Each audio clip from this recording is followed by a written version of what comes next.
Shalom Bapak Ibu Saudara yang kasih dalam nama Tuhan. Sebelum kita merenungkan kebenaran firman Tuhan, mari kita berdoa. Anugerah-Mu Tuhan yang membuat kami ada sampai saat ini. Anugerah-Mu yang membuat kami kuat untuk menjalani hari-hari ini Tuhan. Kami tahu Tuhan hari-hari yang kami jalani ini penuh dengan berbagai macam pergejolakan, penuh dengan tantangan hidup Tuhan. Tapi karena pertolongan Tuhan memampukan kami untuk kami boleh kuat untuk mengatasi semua, untuk melewati semua Tuhan. Dan hari ini adalah anugerah yang sangat luar biasa. Bagaimana Engkau Allah sendiri menyediakan waktu kesempatan bagi kami anak-anak-Mu untuk duduk diam merenungkan firman-Mu. Kuasai kami dengan kuasa Roh Kudus, biar firman-Mu menjadi kekuatan, menjadi penghiburan, penyegaran dalam kehidupan kami Tuhan.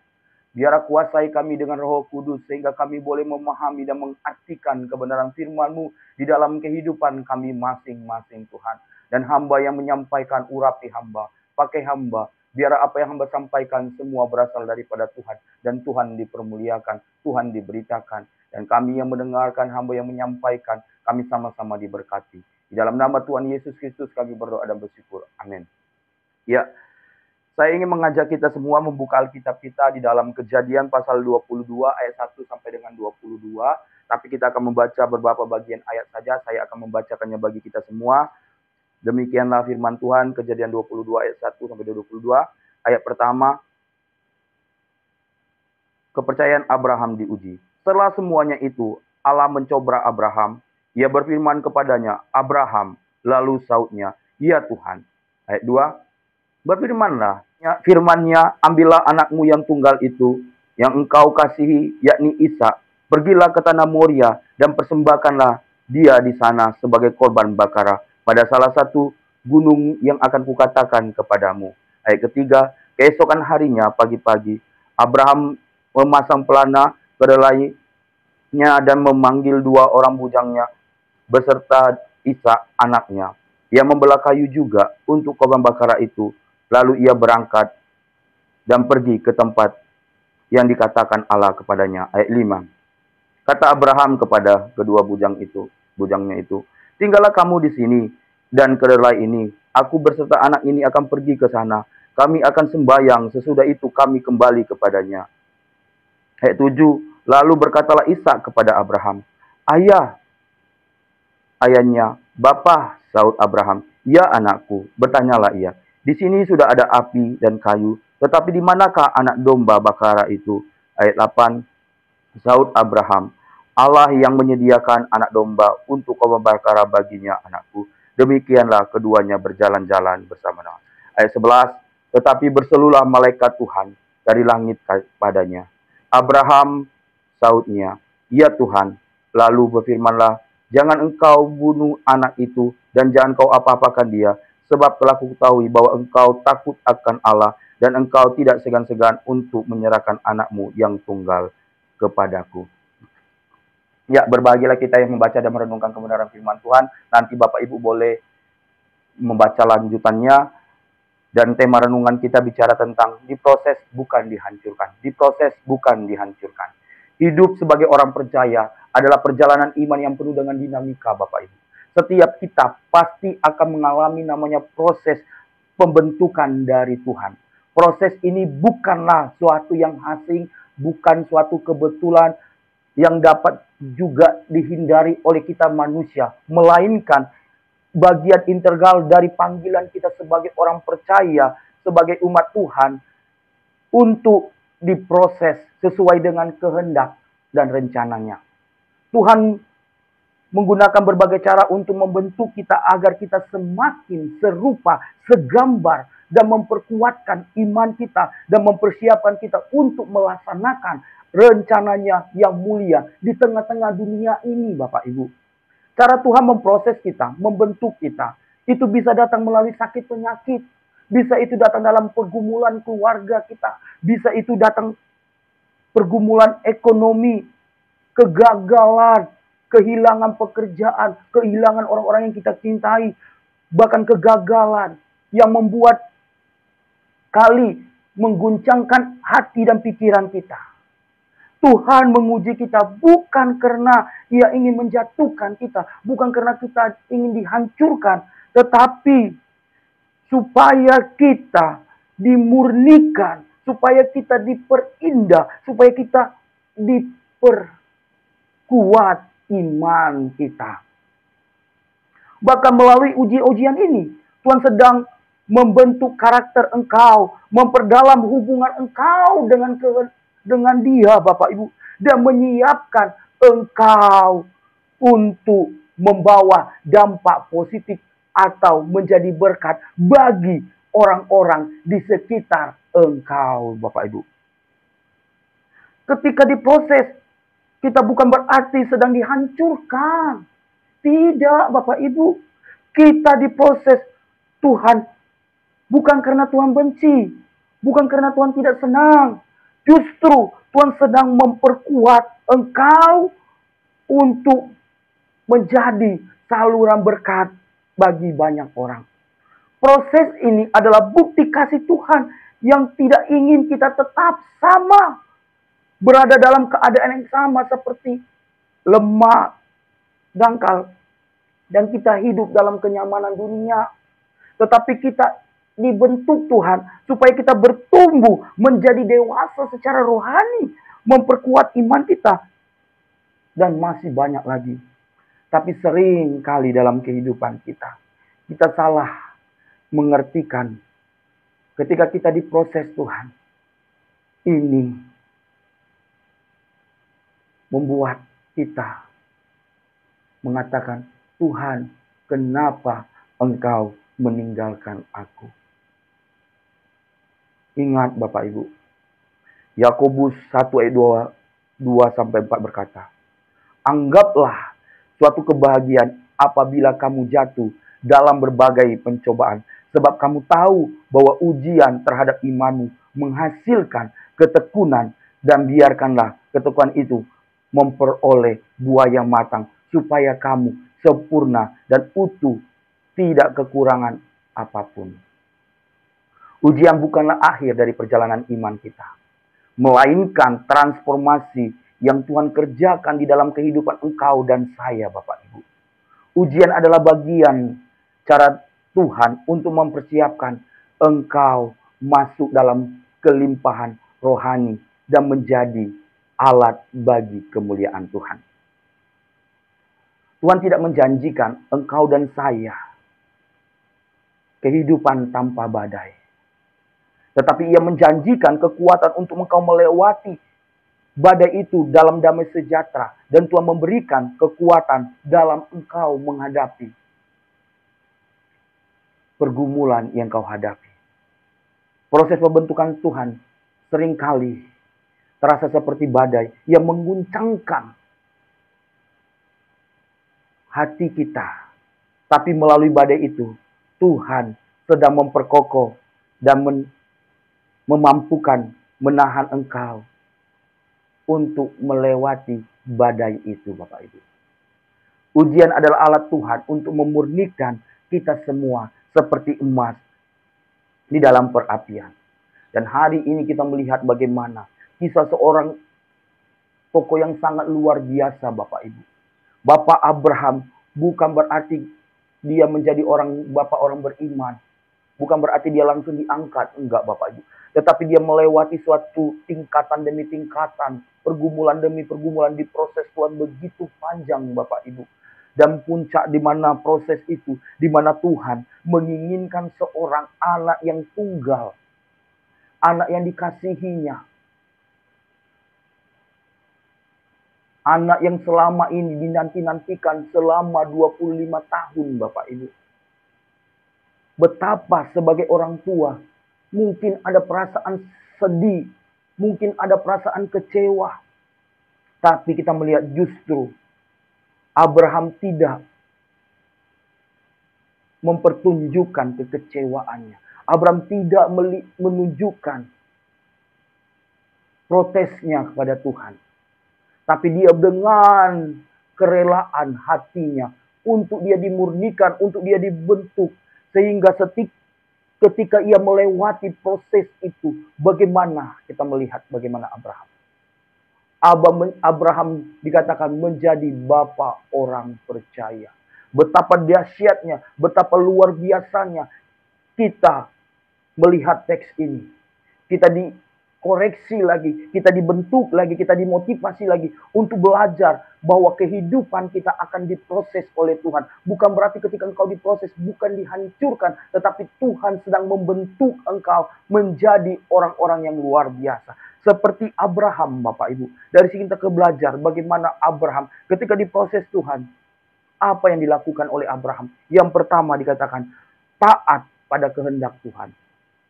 Kalau kita melihat bagaimana di ayat pertama, bahwa Tuhan mencobai, dalam bahasa aslinya menggunakan kata tes, arti ujian. Memang Tuhan sedang menguji iman Abraham. Tuhan sedang mempersiapkan Abraham. Tuhan sedang membentuk Abraham menjadi berkat bagi banyak orang. Bahkan ketika Tuhan menginginkan anaknya untuk dipersembahkan di Gunung Moria, apa yang dilakukan oleh Abraham? Abraham tidak sama sekali untuk menunda. Tapi dikatakan di ayat ketiga bahwa Abraham bangun pagi-pagi. Ini menunjukkan bahwa Abraham benar-benar tidak memperlambat waktu. Ia tidak menawar-nawar kepada Tuhan. Ia tidak mencari alasan untuk menghindari perintah Tuhan. Tapi dia mempersembahkan Ishak untuk korban bakara di hadapan Tuhan. Betapa sedih secara manusiawi. Tapi Abraham menunjukkan sebuah ketaatan yang luar biasa. Abraham tidak sama sekali sungut-sungut. Abraham tidak sama sekali komplain kepada Tuhan. Bahkan protes kepada Tuhan. Ia bisa saja berkata, Tuhan, anak ini adalah anak yang kau janjikan. Melalui dia, keturunan akan diberkati. Tapi kenapa ia bisa saja berkata demikian? Tapi dia tidak demikian, Bapak Ibu. Ia melakukan apa yang dikehendaki Tuhan. Ia melakukan seperti yang Tuhan katakan. Detail. Ishak, bukan Ismail. Menunjukkan bahwa Abraham benar-benar taat pada kehendak Tuhan. Dalam hidup ini, ketaatan adalah pada kehendak Tuhan adalah puncak iman tertinggi kita. Abraham menunjukkan sikap penundukan dirinya pada rencana Tuhan, bukan pada keinginannya, bukan pada rencananya, Bapak Ibu. John Calvin menggambarkan ketaatan Abraham sebagai penyerahan total atas kehendaknya.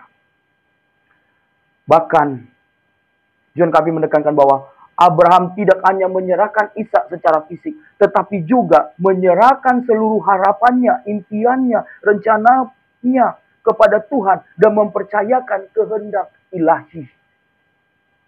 Ketaatan ini adalah tindakan iman yang luar biasa, di mana Abraham melepaskan kendalinya atas hidupnya dan menyerahkan segala sesuatunya kepada Tuhan, termasuk yang paling berharga, anak yang dikasihinya. Bagaimana dalam kehidupan kita, Bapak Ibu? Ketika Tuhan izinkan pergumulan itu terjadi dalam kehidupan kita. Ketika Tuhan memproses kehidupan kita. Kita sering terjadi dalam kehidupan kita. Kita terprotes. Tuhan, aku kan sudah ibadah. Tuhan, kan aku sering berdoa. Tuhan, aku sering membantu pelayanan. Tuhan, aku sering memberikan perpuluhan. Memberikan ini itu. Dan sesuatunya engkau komplain kepada Tuhan. Tapi kau diingatkan lagi. Bagaimana Abraham lebih mengasihi Tuhan daripada berkat. Ia lebih taat pada otoritas Tuhan. Dia tidak melakukan berdasarkan apa yang menjadi keinginannya. Keinginannya bisa saja ia tidak membawa Ishak. Tapi dia mempersembahkan, membawa domba lain. Tapi apa yang terjadi? Ia taat. Taat itu adalah membuktikan kualitas imanmu, Bapak Ibu. Ketika engkau taat, berarti engkau sedang melatih pendengaranmu. Engkau sedang melatih kepekaanmu terhadap kehendak Tuhan, Bapak Ibu. Banyak orang berkata, aku kan beriman, aku seorang Kristen, tapi engkau tidak taat melakukan kebenaran firman Tuhan. Dalam pekerjaan bagaimana kehidupan kita? Apakah kita benar-benar taat melakukan bekerja sesuai dengan kebenaran firman Tuhan? Ketika engkau mendidik anak, benarkah engkau berdasarkan mendidik anak seperti firman Tuhan? Ketaatan dibutuhkan dalam kehidupan ini Bapak Ibu. Ketika Tuhan melakukan dan menginginkan engkau hidup berdampak, bagaimana engkau hidup gak kita berdampak? Apakah kita hidup sesuka-suka hati kita? Hari ini kita diingatkan melalui Abraham Bapak Ibu. Supaya hidup kita melakukan apa yang menjadi kehendak Tuhan. Ketika engkau dibentuk, bukan berarti Tuhan sedang menghancurkan hidupmu Bapak Ibu. Tetapi Tuhan sedang mengangkat engkau, membuat imanmu naik level lebih tinggi lagi Bapak Ibu. Ketaatan sejati seringkali menuntut kita untuk melepaskan hal-hal yang kita anggap berharga. Mungkin itu kenyamanan kita. Mungkin itu rencana pribadi kita. Mungkin harapan yang kita erat. Abraham mengajarkan kepada kita bagaimana Abraham benar-benar taat. Ketaatan itu Bapak Ibu bicara tentang ibadah sejatimu. Kalau kita lihat di dalam Roma pasal 12 ayat 1. Karena itu saudara-saudara, demi kemurahan Allah, aku menasihati kamu supaya kamu mempersembahkan tubuhmu sebagai persembahan yang hidup, yang kudus, dan yang berkenaan kepada Allah. Itulah ibadah sejati. Ketaatan kita kepada Allah adalah ibadah sejati, di mana engkau mempersembahkan hidupmu yang menunjukkan bahwa engkau dan saya mempercayai rencananya. Iman sejati adalah ketika kita mempercayai, ya Tuhan, bahkan ketika kita tidak melihat jalannya. Karena kita tahu bahwa Allah memimpin kita menuju kebaikannya. Seperti Abraham dipanggil untuk menaati panggilan tanpa menunda. Karena melalui ketaatannya, Tuhan sedang membentuk dia, mempersiapkan dia masuk dalam rencana yang indah. Ketika engkau diproses, Tuhan memang sakit Bapak Ibu. Tapi Tuhan menuntut dan menginginkan engkau untuk taat. Memang kita sering dalam hidup ini menantikan janji Tuhan saja. Memang Alkitab yang kau baca ini Bapak Ibu mengandung janji Tuhan. Tapi untuk engkau menerima janji Tuhan itu dibutuhkan namanya sebuah ketaatan. Ketika engkau taat, maka Tuhan akan menyediakan, akan memberikan dan menepati janjinya. Seperti Abraham ketika dia taat, apakah Tuhan tidak menepati janjinya? Tuhan menepati dia. Bahkan mengangkat Abraham menjadi bapa orang percaya. Ketaatan melatih kepekaanmu terhadap suara Tuhan.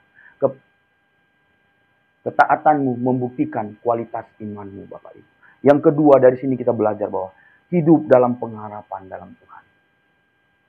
Meskipun secara manusiawi ada rasa kesedihan di dalam diri Abraham. Tidak ada mungkin manusia Bapak Ibu, seorang ayah yang baik, ayah yang benar.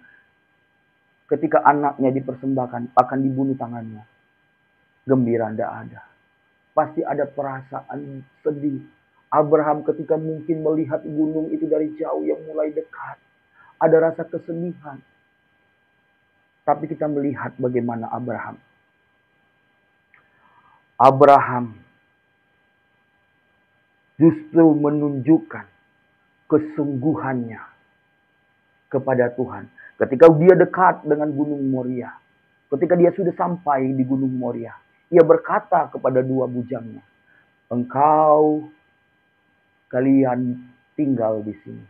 Aku beserta Ishak akan ke Gunung Moria sembahyang. Sesudah itu kami kembali. Kata kembali ini menunjukkan bagaimana Abraham mempunyai suatu pengharapan yang kokoh di dalam Tuhan. Dia percaya kalau anak ini Ishak nanti mati di tangan dia. Allah yang dia sembah sanggup mengangkat, sanggup membangkitkan dan menghidupkan Ishak. Inilah suatu harapan daripada Abraham. Inilah suatu keyakinan daripada Abraham bahwa Allah berotoritas di atas segala kehidupan manusia, Bapak Ibu. Meskipun Abraham tidak ada dasar untuk berharap, meskipun tidak ada tanda-tanda di sana, Bapak Ibu, tetapi suatu keyakinan, suatu pengharapan Abraham kepada Tuhannya yang dia sembah, bahwa Allah mampu menolong dia, bahwa Allah sanggup akan membangkitkan Ishak ini.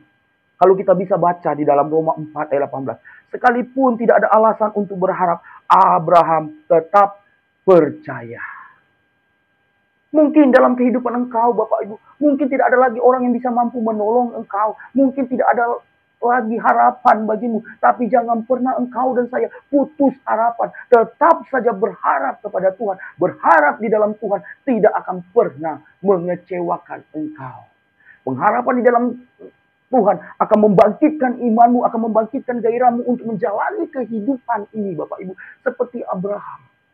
Abraham tidak sama sekali ragu untuk meletakkan pengharapannya di dalam Tuhan. Bahkan di ayat 8, ketika Abraham ditanya oleh anaknya sendiri, "Bapa, mana korban bakara?"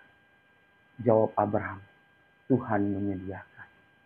Kalau mungkin ini orang Batak, ketika ditanya, "Bapak, mana anak domba?" Diam kau. Itu kalau orang Batak. Tapi Abraham bukan orang Batak. Dia adalah orang yang takut akan Tuhan. Tapi dia meyakini bahwa Allah yang menyediakan. Jehovah Jireh. Dalam Alkitab lain, terjemahannya menggunakan kata si. Bahwa Allah melihat. Ini menunjukkan bahwa Tuhan bukan hanya sekedar mengetahui keadaan Abraham. Tetapi dia memahami segala kebutuhan rohani, emosional, dan fisiknya. Abraham di dalam kendali Tuhan. Tuhan tahu apa yang menjadi kebutuhan Abraham. Tuhan melihat, bahkan Tuhan bukan hanya melihat, tapi memberikan solusi bagi Abraham, Bapak Ibu. Sehingga Abraham mengatakan Jehovah Jireh, karena dia tahu bahwa Allah akan menggantikan Ishak ini dengan korban bakaran. Allah penyedia segala sesuatunya, Bapak Ibu. Tapi dalam kehidupan kita manusia, kita lebih sering takut, kita lebih sering diintimidasi oleh rasa ketakutan. Tapi Abraham tidak sama sekali, Bapak Ibu.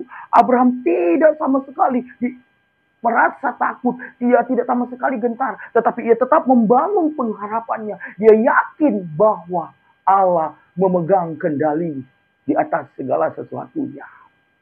Sehingga ketika ia ingin meletakkan pisau atau ingin menikam Ishak, Tuhan langsung berfirman, "Abraham, jangan kau bunuh."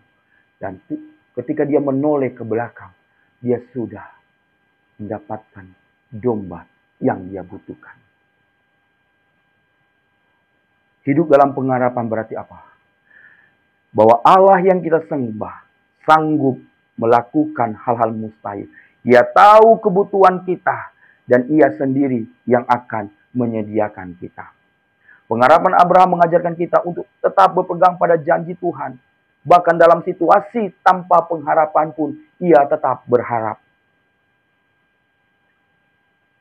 Allah menunjukkan solusi yang terbaik dalam kehidupanmu ketika engkau meletakkan dasar pengharapan di dalam Tuhan.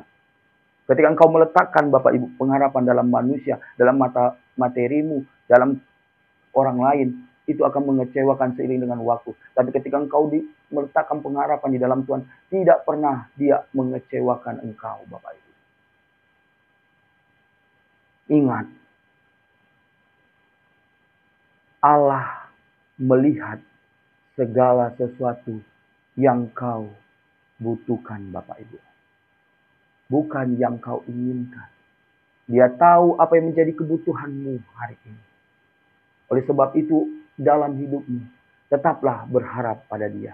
Dia tahu yang terbaik untuk hidupmu. Ketika engkau diproses Tuhan, jangan pernah engkau hilang pengharapan. Tetapi bangunlah selalu pengharapan di dalam Dia. Bahkan ketika kau diproses oleh Tuhan, Belajar untuk taat. Belajar untuk hidup dalam pengharapan. Yang ketiga, belajar untuk setia pada ujian. Abraham tetap setia pada Tuhan dan rencana Tuhan. Walaupun ia masuk dalam dapur ujian. Ujian ini membuktikan bahwa Abraham benar-benar takut akan Allah. Bukan sekedar pengakuan bibir. Abraham tetap setia pada janji dan rencana Tuhan. Meskipun ia masuk dalam ujian. Kesetiaan dia tidak tergoncangkan meskipun hatinya bingung. Hatinya sedang mengalami kesedihan. Ia tidak memilih jalan pintas. Tetapi ia tetap berjalan sesuai dengan kehendak Tuhan. Ia juga tidak memutar balik. Tetapi berjalan pada kehendak Tuhan. Kesetiaan Abraham mengajarkan kita bahwa iman sejati tidak hanya terlihat pada keadaan baik, Bapak Ibu, tetapi justru dalam ujian dan penderitaan. Abraham benar-benar setia dalam setiap prosesnya. Ia tidak protes, ia tidak berbalik arah. Tapi dia bertahan dalam ujian. Tapi banyak manusia, Bapak Ibu, hari-hari ini, ketika doa-doanya tidak dijawab, apa yang terjadi? Dia kecewa dengan Tuhan. Ketika sakit penyakitnya tidak disembuhkan, apa yang terjadi? Meninggalkan Tuhan. Ketika rumah tangganya berantakan, dia berdoa bertahun-tahun belum ada seakan-akan. Apa yang terjadi? Hidup dalam mabuk-mabukan, hidup dalam kekecewaan. Tapi justru Abraham tidak sama sekali. Ia tetap setia, dia tetap bertahan. Kesetiaan kepada Tuhan di tengah ujian adalah tanda di mana engkau dan saya menempatkan hati kita pada harta yang kekal, bukan yang panah. Kalau kita melihat bagaimana kesetiaan Abraham adalah teladan iman yang sejati. Iman yang bertahan dalam ujian. Ia tidak hanya setia dalam satu momen, tapi dalam perjalanan yang panjang. Engkau pun juga Bapak Ibu. Ingatlah, jika engkau mereview ke belakang, bagaimana pertolongan Tuhan itu. Jika tahun lalu engkau ditolong Tuhan, dikuatkan Tuhan, tidak mungkin hari ini engkau tidak dikuatkan oleh Tuhan. Walaupun masalah engkau hadapi begitu berat, ingat, tahun lalu Tuhan tolong, hari ini dan di depannya Tuhan tolong. Belajarlah untuk setia dan bertahan dalam setiap ujian yang kau hadapi. Ingat Bapak Ibu, pohon semakin tinggi, semakin kuat anginnya. Demikian juga imanmu semakin naik level, semakin kuat godaannya. Tetapi Tuhan sedang mengizinkan engkau. Apakah kau benar-benar setia? Apakah engkau benar-benar hanya mengasihi berkat? Abraham bukan mengasihi berkat, tetapi dia setia pada pemberi berkat. Yang terakhir, mengajarkan kita bahwa apa? Tuhan sedang menjadikan kita menjadi saluran berkat. Kalau kita melihat ayat 15-19 dengan jelas dijelaskan bagaimana. Ketika Abraham menjalani semuanya, maka Tuhan mengangkat dia. Maka Tuhan membuat dia, menjadikan Abraham bapa orang beriman.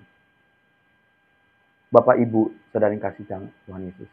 Jangan pernah kita melihat proses Tuhan sebagai hukuman, melainkan sebagai kesempatan untuk kita dibentuk oleh Tuhan. Dan Tuhan ingin kita bertumbuh semakin serupa dan segambar dengan Dia. Dan dipakainya untuk menjadi berkat bagi banyak orang. Proses Tuhan bukanlah menghancurkan engkau dan saya, melainkan memurnikan engkau dan menjadikan engkau menjadi berkat bagi banyak orang. Proses pembentukan Tuhan seringkali membuat kita tidak nyaman. Tetapi itulah cara Tuhan untuk menjadikan engkau menjadi orang yang berguna bagi banyak orang. Ingat Bapak Ibu, bambu kalau hanya tumbuh begitu saja, tanpa dibentuk, tidak ada harganya.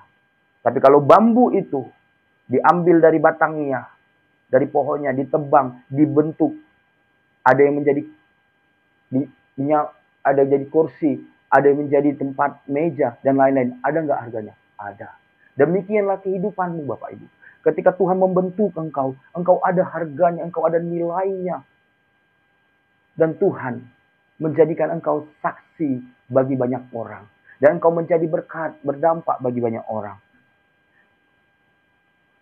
Proses Tuhan dalam hidup Abraham menunjukkan ujian kita bukan akhir dari bagian dari perjalanan ini, melainkan menuju tujuan yang lebih besar. Proses Tuhan dalam hidup kita menunjukkan bahwa ujian yang kita hadapi bukan akhir, tetapi bagian dari perjalanan menuju tujuan yang lebih besar. Ujian yang kita alami tidak hanya memurnikan kita, tetapi juga mempersiapkan kita untuk menghibur dan menguatkan orang lain di sekitar kita, Bapak Ibu. Mari kita belajar hari ini. Ketika engkau diproses Tuhan, ketika engkau dibentuk Tuhan, bukan berarti engkau sedang dihancurkan. Tapi Tuhan sedang membentuk engkau, mempersiapkan engkau, bahkan mempererat hubungan engkau dengan Dia. Dan engkau sedang dipersiapkan menjadi berkat bagi orang lain. Ingat, diproses memang tidak nyaman. Diproses memang menyakitkan. Tapi Tuhan menuntut engkau belajar untuk taat. Belajar untuk hidup dalam pengharapan. Belajar untuk tetap bertahan atau setia dalam setiap ujian yang engkau alami. Dan engkau akan dijadikan Tuhan menjadi saluran berkat. Amin buat kebenaran firman Tuhan. Mari kita berdoa. Kembali kami bersyukur Tuhan untuk kebenaran firman-Mu yang mengajarkan kami, yang meneguhkan kami, bahwa setiap kami manusia akan mengalami setiap proses pembentukan daripada Tuhan. Betul Tuhan, bahwa ketika kami diproses Tuhan, itu tidak menyenangkan, itu menyakitkan. Tapi itulah cara Tuhan untuk menjadikan kami menjadi alat bagi banyak orang Tuhan. Menjadi serupa segambar dengan Engkau Tuhan. Kami mau dibentuk dan diproses oleh Tuhan. Karena ketika Engkau memproses kami, Engkau tidak akan menyakitkan kami. Engkau tidak akan menghancurkan kami. Tapi Engkau akan mempersiapkan kami untuk lebih baik lagi Tuhan. Mampukan kami untuk mengaplikasikan kebenaran firman. Dan hamba-Mu sudah selesai berbicara. Tapi Engkau Allah tidak akan pernah berhenti berbicara bagi kami. Di dalam nama Tuhan Yesus Kristus kami berdoa dan bersyukur. Amin.